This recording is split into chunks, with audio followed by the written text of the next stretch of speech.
Jai Bhim, Jai Mulevasi. Welcome to MNT News Network. Today is Sunday, and we are going to discuss on another topic. And every Sunday, we are conducting English sessions in MNT News Network. And today's topic is given a chance to prepare the union budget. What should be the budgetary provisions for Mulevasi people? And for this topic, we have invited Dr. P.S. Kambleji. Uh, uh, and today's program, you can watch it through YouTube, Facebook, Twitter, and it is a live program and it will be recorded and you can watch this program at any time. So, welcome, Dr. Professor P.S. Kamble, sir. Jai Thank you Bhim. very much. Thank you. Thanks a lot. Sir, thank you for coming to our MIT News English session, sir. And I would like to tell the viewers, sir, economics is a very toughest subject as far as my knowledge is concerned because very few people are masters in economics. I will tell you one example, sir. So, power generation is a very complicated subject, but using a light is just a switch on. If we switch on, a light will glow. So, like that, even though economics, the subject is very complicated, the professors like you, with your help, we would like to enlighten the Indian intellectuals and Indian common people also in the fields of economics. So yes, it is very important subject and it will be useful for planning and shaping the country. Sir, welcome, sir. Uh, the Thank you today's very much. topic. Thank you. Yeah, thank you, sir. Jai Hind, Jai Hind, sir. Today topic is given a chance to prepare the union budget. What should be the budgetary provisions for Mullivas?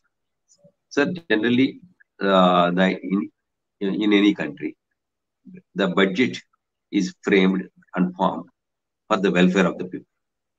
So, in our country, most of the people are not aware and not shown any interest on the budgetary issues.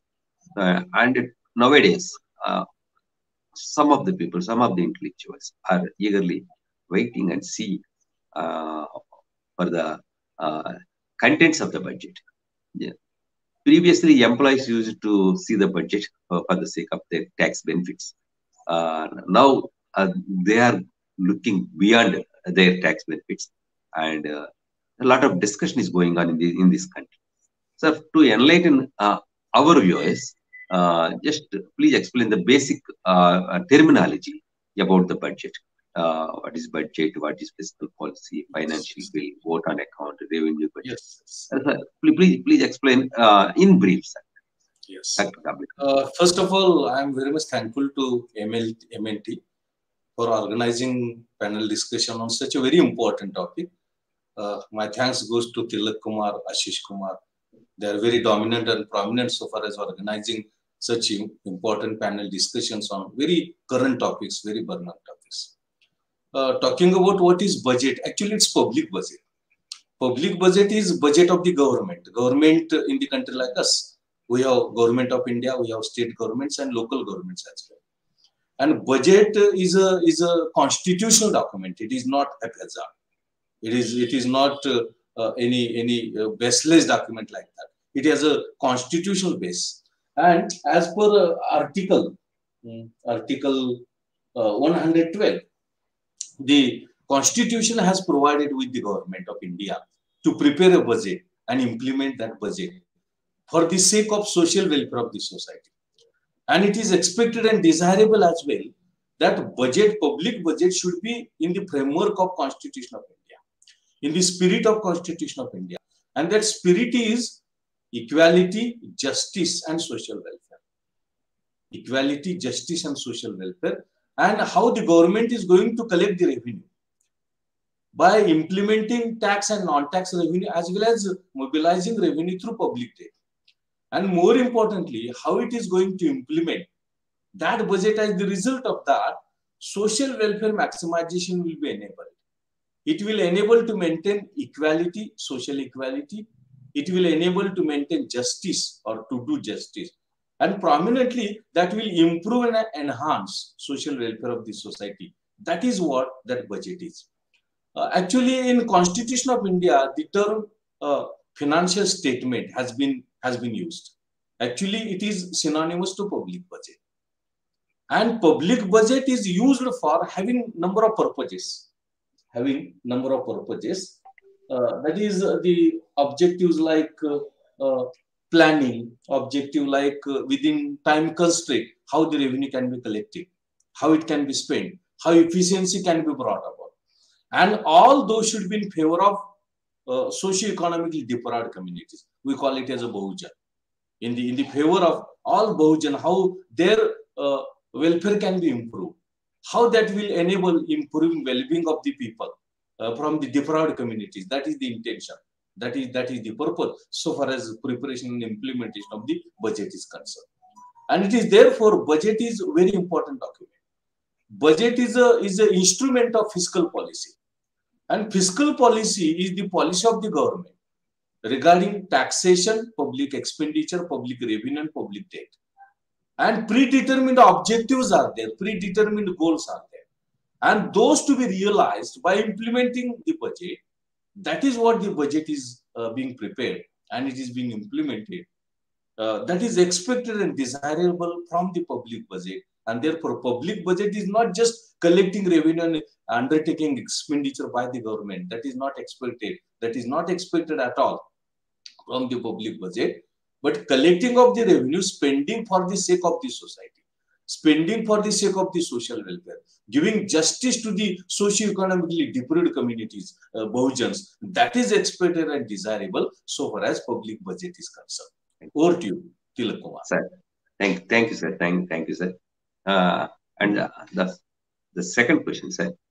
India's estimated total expenditure for the year 2022 and 23 will be 39,45,000 crore rupees. Yes. How they want to spend such huge money?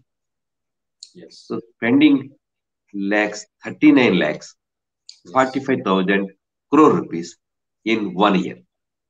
How the government want to spend such a huge money for the welfare of the public, particularly? It is very relevant question, Tilak Kumar, you asked. So far as the spending of the budget is concerned, basically the government has decided to spend 4% on pensions of the total expenditure that is allotted. Then other expenditure is 9%. Central sector schemes are 15%. Finance commission and other transfers are 10%. State share to taxes and duties is 17%. Interest payment is 20%. Defense is 8%. Subsidies are 8%. And centrally sponsored schemes are 9%. This is the breakup of how rupee goes.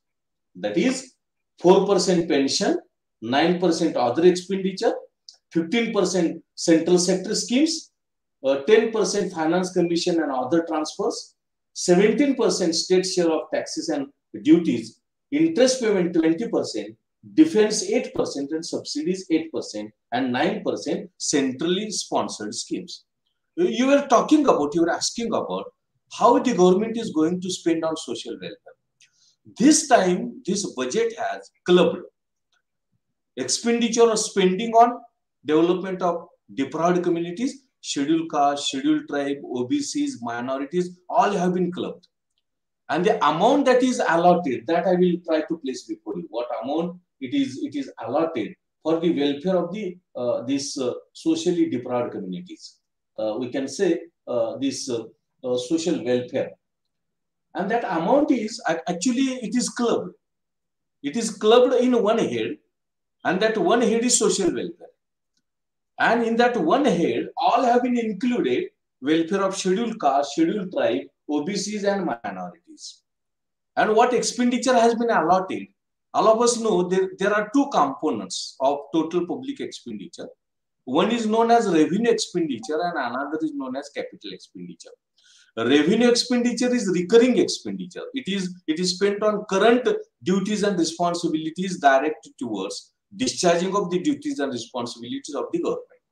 And capital expenditure is spending for the promotion of capabilities and capacities of the economy relating to that head of expenditure.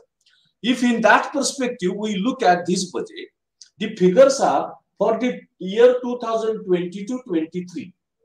Expenditure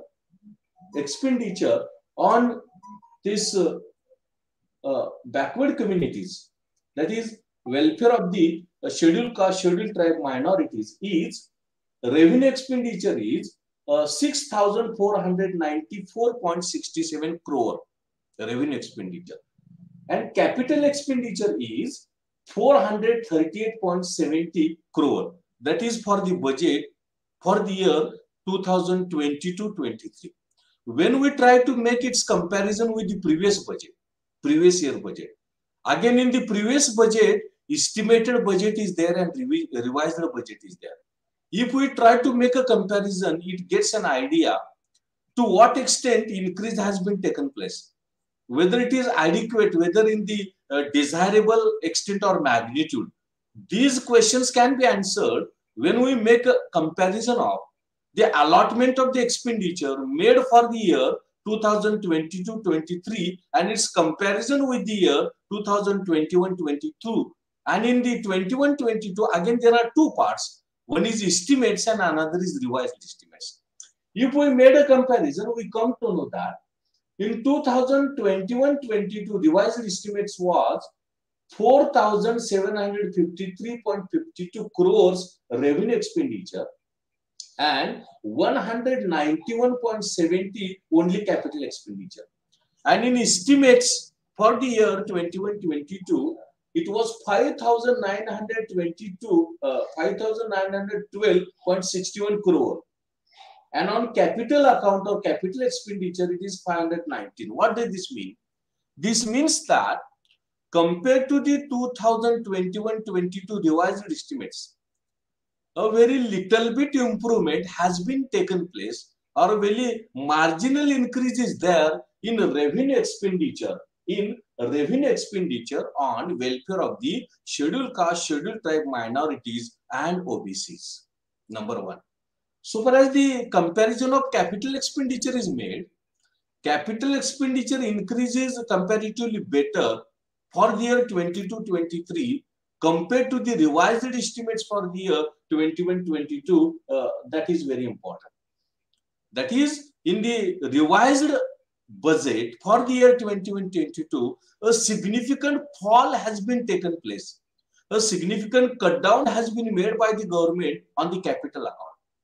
But fortunately, it has been increased for the year 2022-23 so far as capital expenditure is concerned. This means that a very marginal increase is there in the expenditure for social welfare of the scheduled caste, scheduled tribe, OBCs and minorities.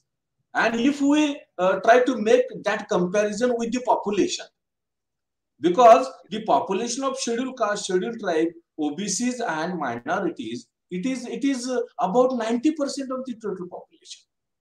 It comes at about 90% of the total population. In that perspective, when we try to make a comparison, what provisions for welfare of the scheduled caste, scheduled tribe, OBCs and minorities has been made, it is just insignificant. It is just meager. The population has not been taken into account so far as making provisions for expenditure for the welfare of this Bahujan community or scheduled caste, scheduled tribe, OBCs and minorities is concerned.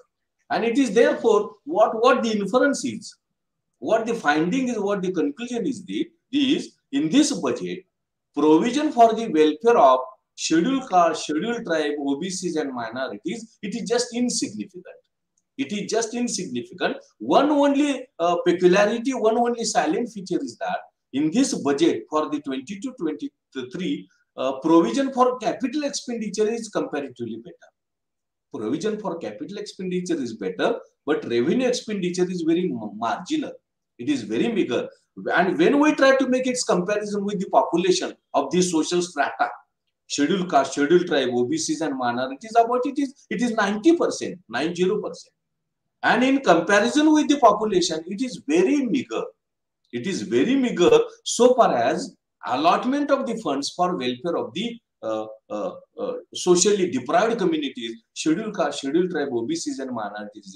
This means that the government is not very rigorous and sincere and honest so far as enhancing welfare of the people, that is socially deprived community. Actually, the victims of the corona pandemic are this social strata.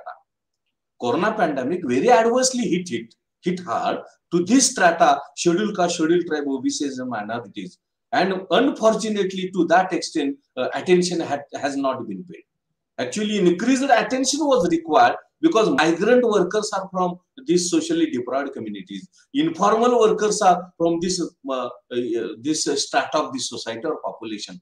And it was expected and desirable to give more importance, more weightage in the allotment of the expenditure towards the welfare of these socially deprived communities, scheduled caste, scheduled tribe, OBCs and minorities. But this has not been taken place. And it is therefore what I conclude is that this budget is against the welfare of scheduled caste, scheduled tribe, OBCs and minority. We describe Bahujan community, against the Bahujan community that is there.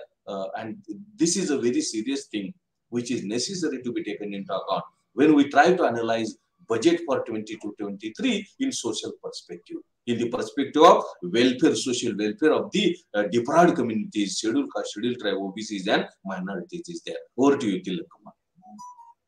Thank you, sir. So we shall not see the numbers. We have to see the percentage. Thank you for enlightening.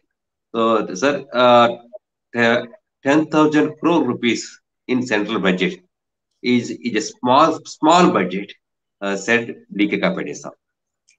So our people are very happy by seeing 500 crore, 1,000 crore budget allocations. But when compared to the all India scenario, 10,000 crore rupees is a small budget. Yes. Sir, given a chance to prepare the union budget, yes, what should be the budgetary projects for Mulnivasi people? Yes. Because very important and very relevant question, Tilak Kumar, you asked. Actually, public budget is a constitutional document. It has a foundation. It has a base of constitution, and constitution tells us that budget should be prepared in the perspective of spirit of the constitution. And spirit of the constitution is equality, justice, and social welfare. And therefore, if we get opportunity to prepare a budget, first of all, we will try to take into account whether the budget is going to maintain social justice, going to give realize justice, and going to enhance social welfare. So budget should be prepared in the perspective of spirit of the constitution, that is social equality, justice, and social welfare. Now, these deprived communities, backward communities are suffering from the problems like education, health, poverty, unemployment, and inequality. The latest data given by the Niti Aayog tells us that we have more than 25% multi-dimensional poverty people suffering from multi-dimensional poverty, more than 25%. And the majority of states are, we have Bihar, Uttar Pradesh, Madhya Pradesh, Jharkhand. These are the northern states in which poverty, multi-dimensional poverty is significantly greater. Actually, we are very much poor in defining the poor or identifying the poor. We say 47 rupees per day per capita, if a person gets, he is not poor, he is above the poverty line. And in rural areas, if a person is getting 39 rupees per day per capita, he is above the poverty line. This is very unrealistic, because in the amount of 50 rupees, it is not possible to get dinner, lunch of a day, and breakfast, it is excluded. Even it is taken into account, crores of people are suffering from poor. Actually, international poverty line is more than $2 American, and more 75 rupees is equal to $1 American. When it is taken into account, it is more than 160 rupees poverty line, and we have less than 50 rupees. That is our poverty line. And even that is taken into account, the magnitude of people which are poor in the country like us it is in crores. It is in crores. And the Sustainable Development Goal tells us that by 2030, poverty should be zero. People in poverty should be zero, and that is very serious. It is a very serious thing of concern. Supplementary to that, we have a rapidly growing inequality. Rapidly growing inequality. To cite some data, how inequality is there. Take example, we have 10% richest families have possessed 57% share of total income of India. And 10% richest families have possessed 65% share of wealth of the country. And in the case of poor people, 50% poor families have possessed only 13% share of total income of India and only 6% share of total wealth, total property of the country. If this disparity is taken into account, the budget should give priority to controlling inequality. And unfortunately, the term inequality has not been referred in this budget. There is no any touch to the problem of inequality, and inequality is growing very rapidly and significantly. Whatever economic reforms in the name of privatization and liberalization, those are taking place. All those are benefiting to the richest strata of the society, richest households, families of the society. And this budget is very important part of fiscal policy, development policy. But it is not touching upon inequality, the growing inequality, rapidly growing inequality, and that is necessary to be taken very seriously. Supplementary to that, all of us remember former President of India, APJ Abdul Kalam. And he was talking about economic supremacy of India by the year 2020. And his justification was, India is a young country. In the age group, 15 to 29, more than 62% population is there. And that is engine of growth. Youth is engine of growth. And unless and until we make productive use of that engine of growth in terms of employment, in terms of education, in terms of health, it will not help us in realizing and enhancing economic growth of the India. But unfortunately, no efforts have been made in this budget to generate employment opportunities. This budget tells us that in coming 5 years, not in 1 year, in coming 5 years, employment of 60 lakh will be generated. 60 lakh people, employment will be generated. So per year employment generation is only 12 lakh. Actually, in India, the demand for employment is in crores. And every year, addition of crore is there so far as employment is concerned. And this budget tells us that only per year 12 lakh employment will be generated. And there is a mismatch of crores of employment generation. And during the corona pandemic, rate of unemployment was 24%. And it was significantly greater for the urban area than the rural area. It was also more for the backward communities, socially deprived communities. It was also more for the females.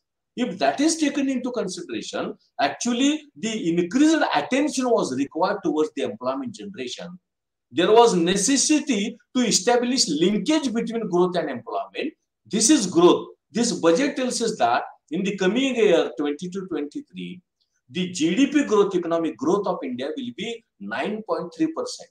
But what about employment? It is 12 lakh only per year. 12 lakh per year, and there is a demand for crores of employment, crores of people employment, and addition every year of crores of people demanding employment. If that is taken into account, where employment is and where the productive use of youth is there, and that is just failed.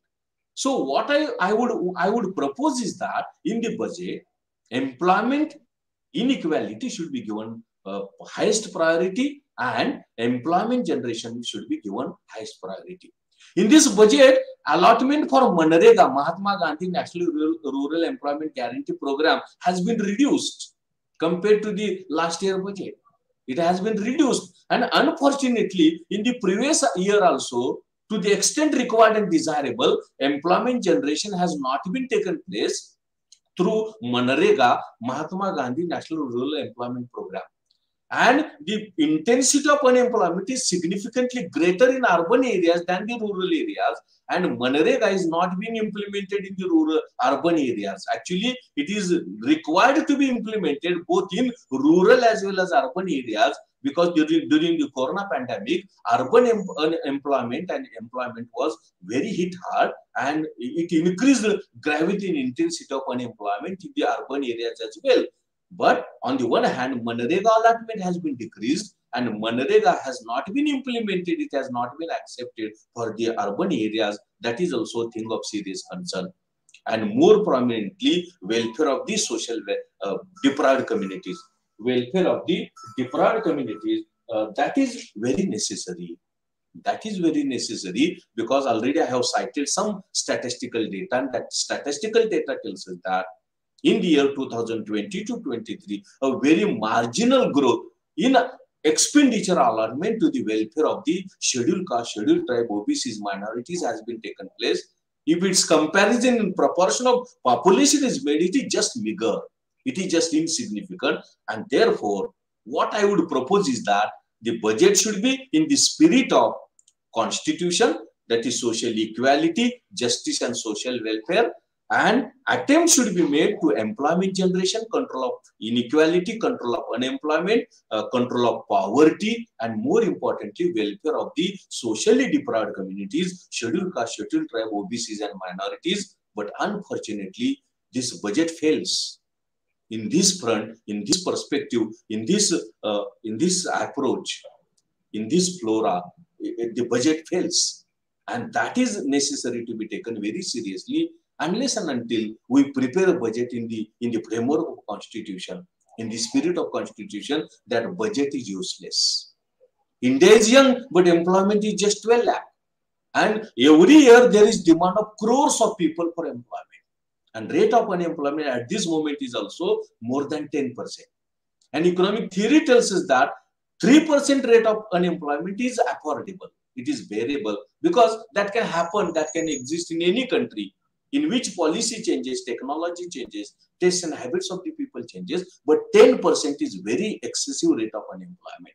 And in that direction, no efforts have been made in this budget. So what I would propose is that budget should be for maintaining economic equality, for controlling unemployment, for generating employment, for controlling poverty, and for promoting welfare of the socially deprived communities, scheduled caste, scheduled tribe, OBCs, and minorities. And there is no any word of black money.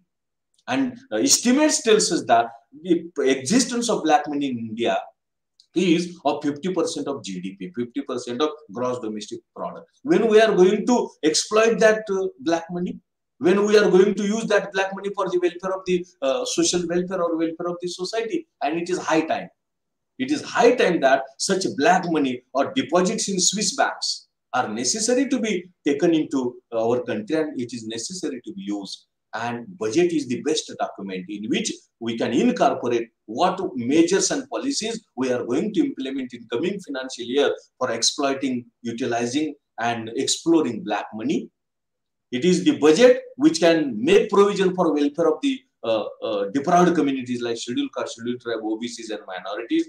It is the budget that can generate employment opportunities. It is the budget that can tackle the problem of inequality. It is the budget, it is expected to take measures and remedies on controlling unemployment and employment generation. And more prominently, poverty. By 2030, poverty we should have 0%.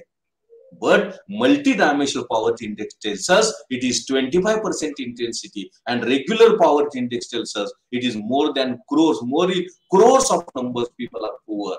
If those are taken into account, this budget has failed in social background, social front. Some efforts have been made only for the infrastructure development. The crux of this budget is infrastructure development and generating employment of 60 lakh in the coming 5 years, not in 1 year. So every year it will be 12, and one important very point, it will be in informal sector employment generation, in which there will not be what we call it as affirmative action. No reservation is applied there because it will be in informal sector. Government has not announced that recruitment of the government ministries, departments will take place. There will be increased seats of UPSC, increased seats of departments of government of India. No announcement about the recruitment has been made. And on that front, it is just failed. Budget is just a failure. It is a grand failure. There was a need of announcement of the recruitment in the government of India, different ministries, departments, UPSC and all other recruiting authorities. And employment generation was necessary to be given a highest priority, high level priority, but it has been missed out. Only 12 lakh employment in informal, in which no reservation will be there. It will be in private sector. And private sector, actually, reservation is very much needed to be implemented in private sector. Because private, actually, it is not a private sector. Government provides land, government provides electricity, government provides water, government provides transport communication facility. But we are saying it is a private sector. Actually, it is a public sector, but it is used for the profit generation or profit maximization of the private sector, and consequently inequalities are increasing. So, number one, reservation is necessary to be applied in private sector, and more importantly, the government departments, Ministry of Governments, Departments of Government, UPSC, that appointing authorities are there. Those are provided in the Constitution. Those should be made free, and recruitment should be opened up, so that it will give justice to the deprived communities. That only enable us in reservation implementation. Otherwise, there is de-reservation. There is de-reservation, and in this 12 lakh, no reservation can be applied. It is just in informal sector, infrastructure development. Through infrastructure development, the government is going to generate employment of 12 lakh people per year, 12 lakh, and demand is in crores. And addition, every year addition of crores. So there is mismatch only. This budget only tries for promoting economic growth, but I am of the opinion that it is just overestimation. The forecasting of the budget and this economic survey is we are going to achieve economic growth, GDP growth of 9.3%. It is not possible, because in the previous year, it was minus 6.3%. And to realize 9.3% GDP growth, it will require growth rate of GDP in double digit, more than 15%. And in the history of India, it was never achieved and realized. 15% growth it is not a joke. It is very difficult. And in that direction, no provisions are there in this budget. So I am of the opinion that on the one hand, on growth front also, on economic growth front also, the budget will not realize much success. It will not achieve much success. And on social front, that is social equality, justice, social welfare, it is failure. No provisions are there about controlling of inequality. No provisions are there about the control of poverty. No provisions are there about employment generation and control of unemployment. And prominently, education is neglected. Provision of expenditure for health is reduced. Expenditure for health is reduced. And in education, we are going to establish digital university. Online has failed, totally failed. And in rural areas, it cannot be implemented. No Android and Android mobile is there. No laptop is there. No computer is there. No internet facility is there. And what is the use of that digital university? Whether the digital university we are establishing for the richest strata of the society, in the hands of which a major share, lion's share of wealth and income has been concentrated, that poses $1 million question. So the budget is in favor of the rich strata of the society. Education is not there. No any new university, central university, no any funding for existing central universities, no any funding for state university, no funding is there. UGC is defunct. ICSR is defunct. Those are more or less stopped their working. So how research will take place? How teaching will take place? And again, we are proposing digital university. And in this budget has failed on education front. And for health, provision has been decreased in this year compared to the previous year. If that is taken into account, I am of the opinion that it is just a failure. On social background, on social perspective, it is a failure, and in economic perspective, it is just overestimated, unrealistic. Over to you, Tilak Kumar. Thank you, sir, for analyzing in detail. Sir, finally, please give your concluding remarks. Sir, in this budget, there is one word, Atmanirbhar Bharat, regarding employment is concerned. Yes. How Atmanirbharta, how it will be enhanced without employment, and disinvestment. That is another area in which crores of jobs are losing in this country. And in health sector, poor focus on health sector and allocation of budgets. Sir, please conclude by touching all these points within 2-3 minutes. Sir. Yes. Very relevant and very important questions you have asked. Actually, Atmanirbhar Bharat, self-reliant India. This self-reliant India is restricted to only defense sector, and the sector like electronics and ICT only. It is not covering the manufacturing sector like that. And this self-reliant India will generate informal employment, and that is concentrating on infrastructure development. And through infrastructure development, especially in defense sector, and in some this ICT, electronics, these have been covered in the self-reliant sector. So, number one, it will generate only limited employment, and that will be in informal sector in which no reservation will be there, no affirmative, no representation will be there. Supplementary to that, what is required? It is required is that budget should be very comprehensive. Budget should be very broader. But this budget is restricted to only growth. Only growth. That is 9.3% GDP growth rate this budget proposes. But in the year 21-22, the GDP growth rate was minus 6.3%. So 15% GDP growth is very difficult. It is therefore a radical change, a radical revision is required in the budget what is proposed. And education is neglected, health is neglected. In health, actually, there is a problem of doctors are working on contract basis. Paramedical staff is working on contract basis. And there is also a problem of their appointments and their salaries. I got information that the doctors and paramedical and nursing staff didn't get their salaries in the corona pandemic period. In the previous year, provision for health was comparatively better, but that also was not sufficient and adequate. So there was a problem of dues of the salaries and payments of the doctors, nurses, and paramedical staff. And this year, provision has been reduced. Provision has been decreased. And World Health Organization has cautioned us.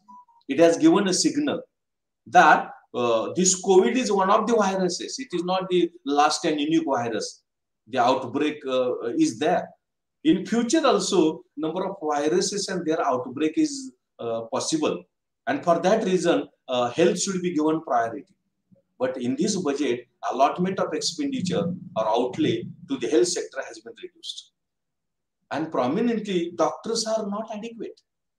Hospitals are not modernized. Increased attention is required. And one more thing is that our health sector is private sector dominated. We have specialty hospital, super specialty hospital, multi-specialty hospital, and all these hospitals are in private sector. But there is no monitoring and regulation of the government over these hospitals. And unfortunately, it is because of this, the poor people, socially deprived communities are not in a position to get benefits of these super specialty, multi-specialty, and specialty hospitals because of the very high fees. 1 lakh rupees are necessary to be deposited, then only the patient is admitted. And further charges and expenditure is significantly greater, and more. And unfortunately, there is no any monitoring of the government over these private specialty, super specialty, and multi-specialty hospital. So the socially deprived communities are very deprived from the benefits of this health sector. And public sector is inadequate. It is inadequate. It is not up to the mark. It is not advanced. Doctor staff is not adequate. Nursing staff is not adequate. Paramedical forces are not adequate. And all other facilities which are required, those are also insufficient. And in this backdrop also, this budget has decreased provision for health sector. So all these things are against social welfare, against the welfare of the deprived communities, against the constitution, against the spirit of the constitution. So my suggestion is, your preparation of the budget, foundation base should be the constitution and spirit of the constitution, that is social equality, justice and welfare. And you should give increased attention towards education, health, employment, inequality control, poverty eradication, and employment generation. And unless and until in that welfare of the scheduled caste, scheduled tribe, minorities and OBCs and women and children as well. And unless and until in that direction efforts are made, this budget is just useless. It is only budget for the sake of budget. It loses the spirit of constitution. It sacrifices welfare of the deprived communities. It sacrifices education, health, poverty, inequality, black money, etc., etc. So I am of the opinion that there is a lot of space in the revision and modification in the budget what the finance minister Nirmala Sitharaman has presented. And unless and until in that direction the efforts are being made, this budget is in the real sense of meaning not a public budget. It is a private budget. It is budget for the private players. It is budget for the infrastructure suppliers. It is budget for the private companies and corporate bodies and corporate sector. Budget should be for social welfare. Budget should be for scheduled caste, scheduled tribe, OBCs, minorities. Budget should be for education. Budget should be for health. Budget should be for employment generation, unemployment control, inequality control, black money exploration. But all those have been missed out. And that is a very serious thing, a thing of serious concern that is there. So prepare a budget in the framework of constitution, spirit of the constitution, and give highest priority to welfare of scheduled caste, scheduled tribe, OBCs, minorities, and women and children. Give highest priority to education, health. Give priority, increased priority to unemployment, employment generation, poverty control, and inequality control. Unless and until in that direction the efforts are made, this budget has no meaning at all. It is just for the private sector budget, even it is a public budget. And this de-reservation, disinvestment, again that is de-reservation. When you privatize public sector undertakings, when you carry out this investment, it is de-reservation. There is no place, there is no space for implementation of the reservation. That is a way of de-reservation of the representation to the deprived communities. So that should be stopped. Basically, Indian economy is a mixed economy. And being a mixed economy, it should try for social welfare of the society. And the existence of public sector is very much needed. Unless and until it is there, it is improved, it is increased, it cannot give justice to the socially backward communities, deprived communities. Education benefits cannot be taken by that strata of the society. Health benefits cannot be taken. Employment benefits, reservation benefits, representation benefits cannot be taken. And these revisions are very much needed so far as this budget is concerned. Over to you, Tilak Kumar. Thank you, Professor Dr. P. Kamble, sir. Thank you for giving in detailed analysis for our viewers. Thank you for coming to the MNT News Network, sir. We'll again and again invite you for enlightening the viewers and the public. Thank you very much. It's my pleasure. Thank you very much. Thanks a lot, MNT, Ashish Kumar, Tilak Kumar. Thanks a lot. Thank you very much. Thank you very much. Friends, this program has been recorded, and you can watch this program in YouTube and Facebook and Twitter. You can watch it at any time. Please share this program to all your friends and thinkers, educated persons, students, and everyone. And tomorrow by the same time by 8:30, we will meet you through another program in Hindi. बढ़ती हुई आर्थिक गैर बराबरी लोकतंत्र और स्थिरता के लिए चुनौती है. So you can watch this program on tomorrow, but at 8:30 p.m. And please subscribe MIT News Network, and uh, please watch this program every day, and enlighten yourself and enlighten the public of this country. Thank you for watching. Jai Bhim, Jai Manvas.